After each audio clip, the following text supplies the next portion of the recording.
joining us this evening. Regular scheduled council meeting of the Park City City Council on February 25th, 2020 at 7 p.m. Marlo, would you call the roll?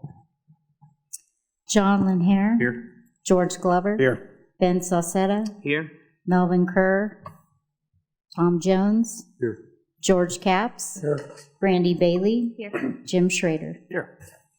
Mr. Mayor, you have a quorum. Thank you. Tonight, Ben's going to lead us in the invocation, and Jim's going to lead us in the pledge. Everybody, please stand. Let's pray. Dear Heavenly Father, we are thankful for the opportunity that you've given us to be here this evening and for the safety there today. Now we'd ask that you would bless our meeting time, give wisdom and direction to each council member, guide and direct the staff and those that are presenting or speaking on different issues. Give them, Lord, just clarity of thought during that time as well. We'd ask so that you'd be with the decisions that we make here as we work to grow our town that you've given us, and ask that you'd give us just wisdom in that. Be with our law enforcement officers today. We'd ask that you protect them, continue to keep them safe here, but not just here locally, but also nationally, as there's a heavy attack on them, and we ask your protection over them. Be with our military men and women that are fighting overseas, protecting us. We'd ask that you would guide them, direct them. Be with each one of our leaders, nationally and state level. Guide them, direct them. Bless tonight, we ask in Jesus' name. Amen. Amen. I pledge allegiance to the flag of the United States of America and to the republic for which it stands, one nation, under God, indivisible, with liberty and justice for all. Thank you. You may be seated. The first item on the agenda is approval of the agenda. George? I'll make a motion to approve the agenda as presented. And Jim? I second that. We have a motion and a second. Not seeing any discussion. All those in favor signify by saying aye. Aye. Opposed? And that motion passes 7-0. We don't have anything for awards or presentations this evening. Nobody's signed up to speak at public forum. Move on to staff reports, and we'll hear from our city administrator, Sean Fox. Good evening, Mayor and Council. Just a few items to update you on this evening. One, the Stormwater Advisory Committee will be meeting this Thursday, February 27th. They'll be receiving and considering an updated stormwater drainage system maintenance policy with an associated map which outlines ditches and channels that the city is either responsible for or not responsible for. In addition, they'll also be viewing recently completed aerial drone footage of each of the ditches and channels that will help them prioritize future improvements. Secondly, the Community Relations Board met this past week. A couple of the items that they've been discussing and working on is the 4th of July. As you know, there is a separate individual entity that puts on the 4th of July celebration. And over the next couple of years, they would like to be phased out of that process and turn it over to the Community Relations Board. So they're going to operate in a fashion to where this year the CRB is going to observe and assist them in putting on the 4th of July celebration. Next year, the CRB will go ahead and put it on with the assistance and observation of the 4th of July committee, so that in about 3 years from now, they'll have the ball and be running with that each year. Additionally, they're working on creating a t-shirt design commemorating the city's 40th anniversary, and then scheduling an anniversary street party tentatively around September 26th. So there should be more information to follow on that. We expect that they'll come before this board council here within the next couple meetings to present that to the council. Back in November, the city applied for KDOT's cost share program for improvements to Air Capital Drive. And although it wasn't selected, our application has been kept on file for the spring 2020 program review, and that's scheduled to occur on April 15th. Additionally, this past week I met with engineers and the city manager of Valley Center to discuss intersection improvements at 77th and Broadway, and they're interested in partnering with Park City to make improvements starting as far west as the Valley Flood Control Zone just west of Seneca and going all the way to Interstate 135 to include the intersection. 2 weeks ago, I reported on the new exterior grant program that it had started as of February 1st, and as of 2 weeks ago, we had 6 applications Happy to report as of tonight, we have a total of 13 applications, so the word is definitely out about the program. So far, we have 13 submissions, totaling nearly $160,000 worth of improvements to our homes around here, and the city's cost share portion is looking to be just over $21,000. So we're definitely getting the word out about that program. And then finally, at each of your seats, you should have a copy of the 2020 budget book. I'd just like to highlight and give my kudos to both Dee and all the folks in her department for the tremendous amount of work that she put into putting that document out. It is on the website as of today. That's it, sir. Thank you. Does anybody have any questions for Sean? Ben? Yes, on the grant program there that Yes, we're sir. running. Are we seeing, so we have 13 that have submitted so far, are we seeing that spread out across the city, or has it seemed to be? It is not in one concentration. It is across the city. Okay, great. Yes. George? I know in the past we've had, it's been a long time ago, but we've had joint meetings with our, joint council meetings with our adjoining cities like Valley Center and Keachai. Has there ever been any thought, or any of them brought anything up like that to you? I have not heard of that before. I know that with the new city manager over in Valley Center, we've talked about getting together and starting to work on various different projects. The city manager for Bel Air, we've been working with them as far naturally with their participation with CCUA and all. But if there's a specific direction or council would like us to investigate that further, we can. Well, I remember back, God, it's been a while. I guess it's when I was the police department. We had a joint retreat with Valley Center, and it was, as I recall, it was very productive. And God, that's had to have been almost 20 years ago. Yes, But sir. it was a very productive meeting, and people got to know each other. Yes, sir. We can check into that. And I know that there's a lot of resources in an emergency, and things are getting bad in this world. And there's times when they might have resources that we could use, or we might have resources they could use. And I would like to see us work together more with that. It could be economically great for all the communities. Yes, sir. Just my thought. Yes, sir. Okay. George? Yeah, Sean, on the home improvement grant program, with the people that have turned in applications, will they be notified? Is there a time frame where they get a response back, or do you notify them saying you're approved, or how does that work? So far, the people have been notified that if some of the applications have come in with some incomplete data or information needed, additional information, and Debbie is working with the individual applicants on each one of those. But yes, she has, I believe, reached out to each one of them and let them know that we have their application and it's under consideration. We expect that probably here within the next couple of weeks, we will formally let each one know that, yes, you're cleared to proceed. Okay, thank you. Yes, sir. All right. Don't see any other questions. We'll move on to the consent agenda. Is there a motion?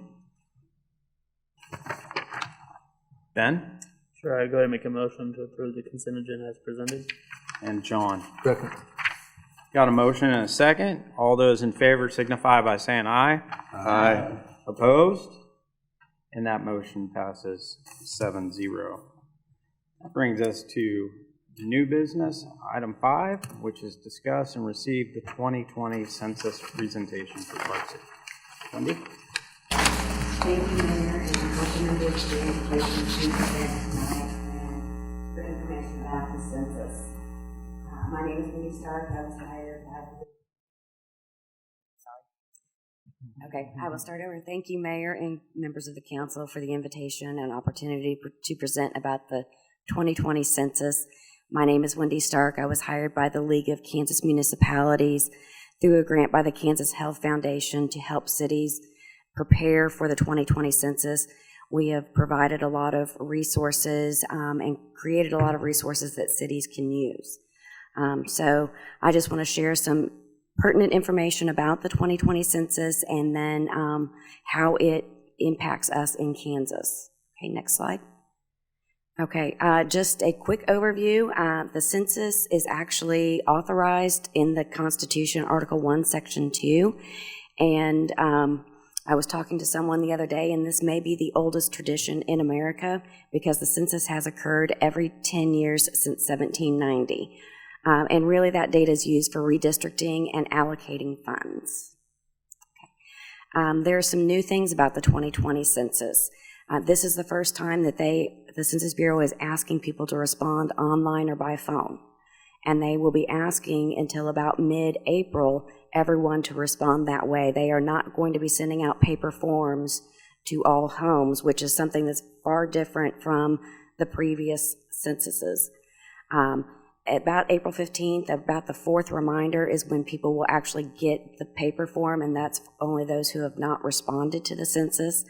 Then after that point in time, they will send out census enumerators, which actually are the people who go to door to door and collect the data from those who have not responded. With this slide, I just wanted to point out a couple items. One is that the records that are collected in the census the individual records are confidential for 72 years. So in 2022, the 1950 individual data will actually be released. So for individuals who are concerned about the Census Bureau sharing information, they cannot share it with any other government agency. They can only share the aggregate data. And also all Census Bureau employees are sworn an oath to protect that data, and they can serve up to 5 years in prison or have a $250,000 fine. These are the 10 questions that will be on the census, so everyone will be getting the short form. So it will be name, phone number, and the reason they ask for a phone number is because if a form is incomplete or if they possibly get 2 responses for the same address, they want to make sure that they have the correct data for that address. With the letters, there will be geocodes, so people should only be able to respond once, but since it is online for the first time, I'm not 100% sure how that is going to work. But then they will ask for age, sex, race, Hispanic origin, and the relationship to the head of household for each person in the house. And then the head of house will determine if they own or rent, the number of people in the household, and is this a usual place of residence. And for a lot of individuals, they may actually fluctuate between multiple residences. So you may have children that are in multiple homes, so it's the place that they are in the most. For people who have vacation homes, where do you spend the majority of your time? For college students, where do you spend the majority of your time?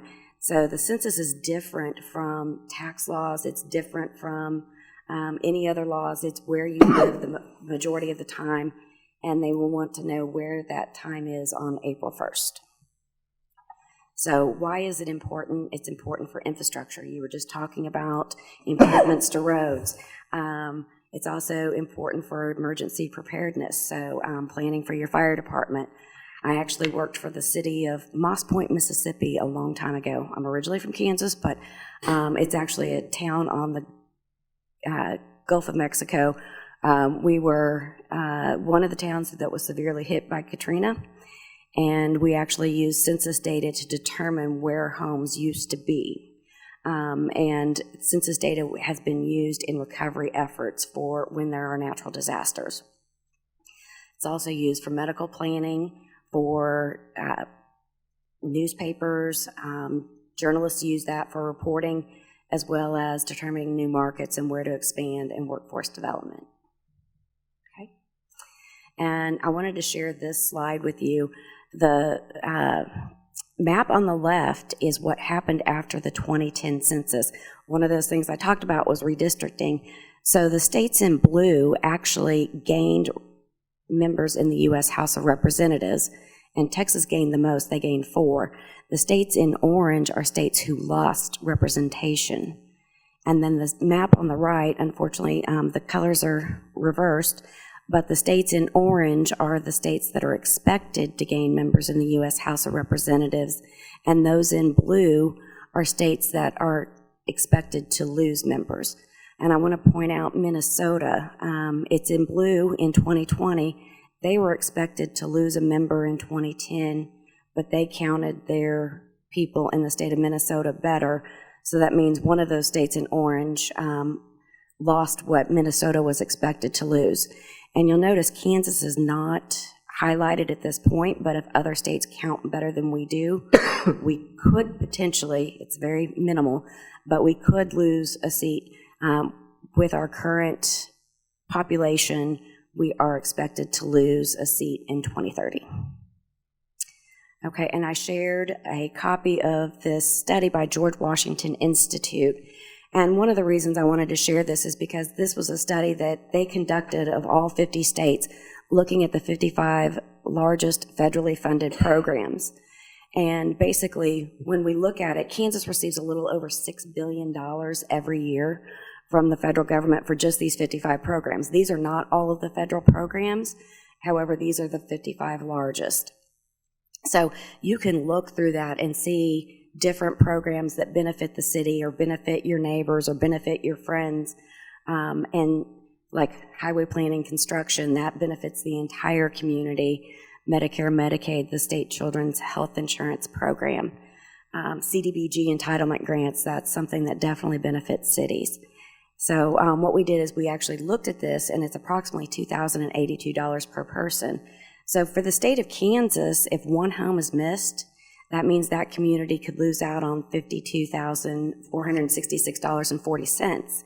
However, we've actually compiled this for every city in the state, and actually one home in Park City is $59,337. So just think about if you miss 10 homes, that's a little over $500,000 over a 10-year period. So getting everyone counted is very important, one, for your school planning, but also for the finances in the community. Okay. And I wanted to share, oh goodness, this other slide that shows the population changes in the state of Kansas.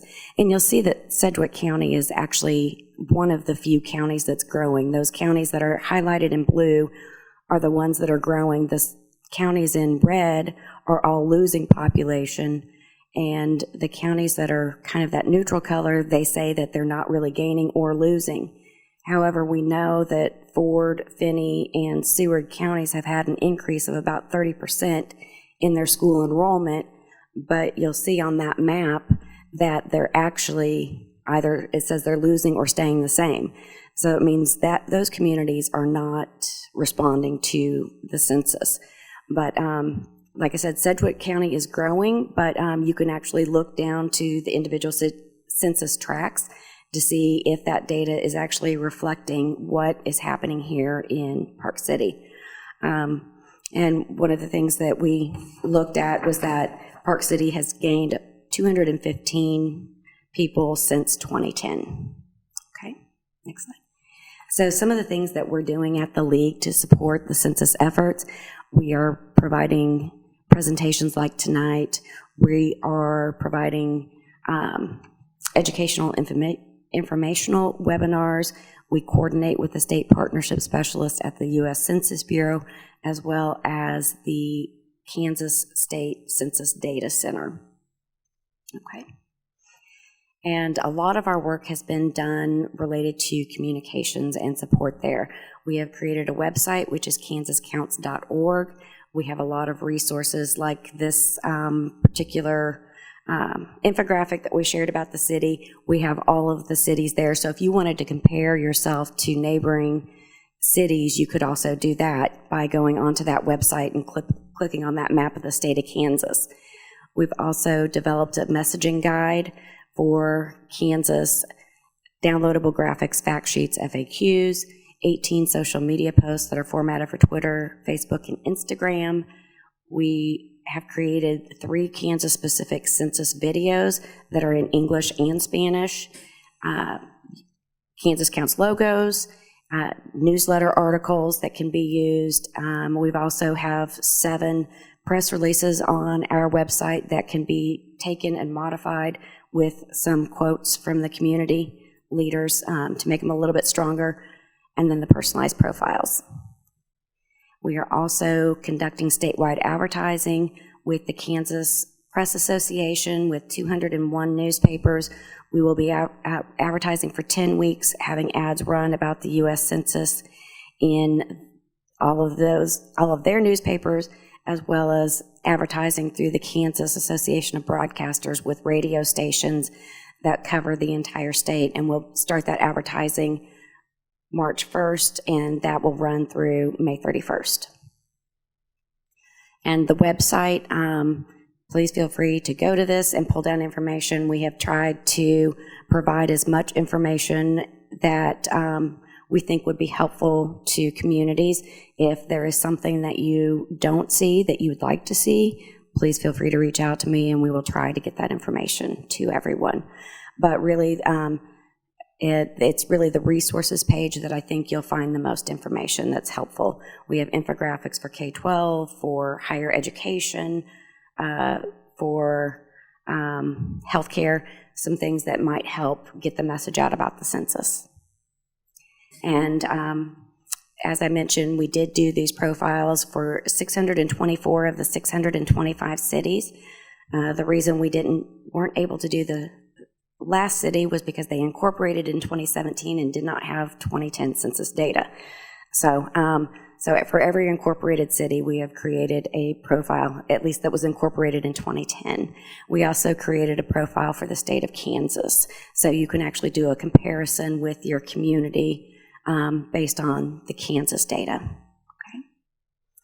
And some of the website resources on this resources page, the Kansas Counts resources are resources that we have taken from other entities and modified to make them Kansas specific, because a message that works in New York City is probably not going to resonate as strongly in Park City or Manhattan or anywhere else. So we have worked on that. With the branding and messaging, we have the social media posts are there. Our messaging guide is on that page, as well as the 7 press releases that we've created.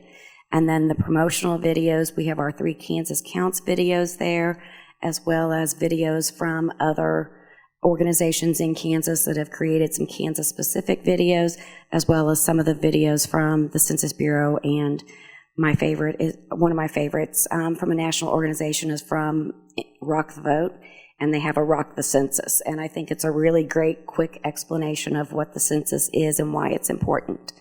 But we also have one from different Kansans and different populations talking about why the census is important here in Kansas. And then really the next steps, follow us on social media, get information from the website, provide feedback to us, and then share why the census is important to you, to everyone you know, to your neighbors. And then once that census arrives, and actually they will start mailing them out starting March 12th, and it will be staggered from March 12th to March 20th. So not everyone will receive the census at the same time, but fill that out and make sure that everyone that you know, your family and friends, fill that out. Okay, and then our social media, we've been active on Facebook, Twitter, Instagram, and slightly on Pinterest. However, we are getting ready to really ramp everything up starting March 1st, and there will be a lot more activity on social media. So please feel free to follow us. And then we've shared some of the hashtags that we use. And I just wanted to provide you my contact information so that you have that. And I will actually provide a copy of this presentation to Dana to share with everyone, because I do have hyperlinks in that. So if you want to go back and look at anything that I've talked about tonight, you'll be able to access that. And then you also have my contact information if you have any questions or would like any information. And then I also provided some contacts of Census Bureau employees here in the state, as well as some Kansas contacts with the Department of Commerce, which the census is actually, all of the census outreach efforts are being directed through the Department of Commerce. And then the Kansas Census State Data Center, Zan Weedle is an excellent resource if you need any data. She's been analyzing census data for over 20 years. And if I have any data question, I call her immediately.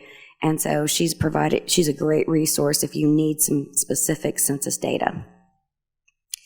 And then finally, what's at risk if Kansas underreports?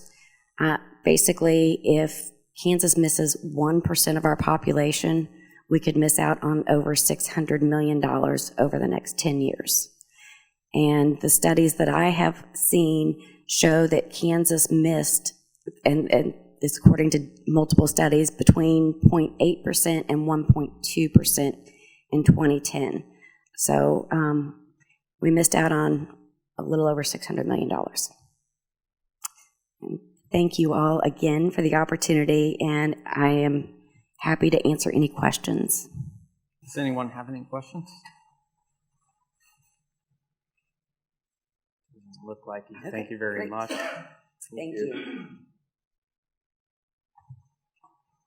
I would entertain a motion from the council to receive and file. Ben? Yes, I go ahead and make a motion that we receive and file the 2020 census presentation. Tom? I'll second it. Okay, got a motion and a second. Not seeing any further discussion. All those in favor signify by saying aye. Aye. Opposed? And that motion passes 7-0. Next item on the agenda is an executive session pertaining to non-elected personnel. And I would ask for a 15-minute executive session to include the council and the city attorney. Doug, did you have anything to add to that? No. Okay. Is there a motion? Brandy? I make a motion to recess into executive session for 15 minutes. And Ben? I second that. Not seeing any further discussion. All those in favor signify by saying aye. Aye. Opposed? And that passes 7-0. It's 7:55 and we're back from our executive session where no binding action was taken.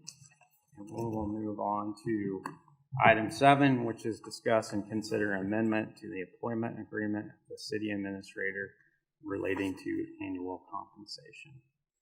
So everybody's Ben? Yeah, I'd like to make a motion to approve an amendment to the employment agreement for the city administrator relating to the annual compensation. Can you give me the amount? Oh, yes, in the amount of $15,000.